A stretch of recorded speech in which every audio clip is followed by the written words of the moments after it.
সুপ্রিয় দর্শকবৃন্দ, আসসালামু আলাইকুম। কেমন আছেন আপনারা? আশা করি আল্লাহর মতো ভালো আছেন। যদি চ্যানেলটি ভালো লাগে অবশ্যই চ্যানেলটি সাবস্ক্রাইব করুন, পাশে থাকুন। প্রতিদিনের মতো আজকে আমার চ্যানেল হাজির করেছি। মিডিয়া কি কেন আসছে সেটা শোনাবো।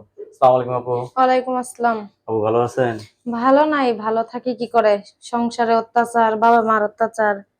এখন সংসারে পর্যন্ত অত্যাচার, বিয়ে বাবা মার শাদী বসতে অত্যাচার। পারলাম না, মেয়ে হয়ে জন্ম নিয়ে তো শুধু বৃথাই গেল। মেয়ে নিয়ে জন্ম নিয়ে জীবন বৃথায় গেল। হুম। বিয়ে হয়েছিল না? জি না, বিয়ে আসে সৎমা ঘরে, বিয়ে শাদী দিতে দেয় না। ও, মানে চাই কি তার কাজকর্ম করে আজীবন এইভাবেই থাকে, আমার কোনো ভবিষ্যৎ বলতে, আমার সংসার বলতে কিছু নাই, তারা মনে ঘরে করে। সৎমা জি। সৎমা অত্যাচার করে। তো অত্যাচার করবে না? সব সৎমাই কি আর ভালো হয়? তাহলে এখন আপনি নিজে নিজেই আসছেন বিয়ে বসার জন্য? জি, মিডিয়ার সামনে বাধ্য হয়ে নিজেই আসলাম। এখন নিজের সংসার নিজেরই তো দেখতে হবে, তাই না? ছেলে যে বয়সের হোক, বিয়ে করবেন তো? ইনশাল্লাহ।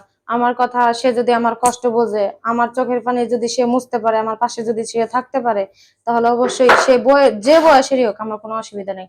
আমি তাকে, মানে আমার মন থেকে তাকে আমি গ্রহণ করে নেব।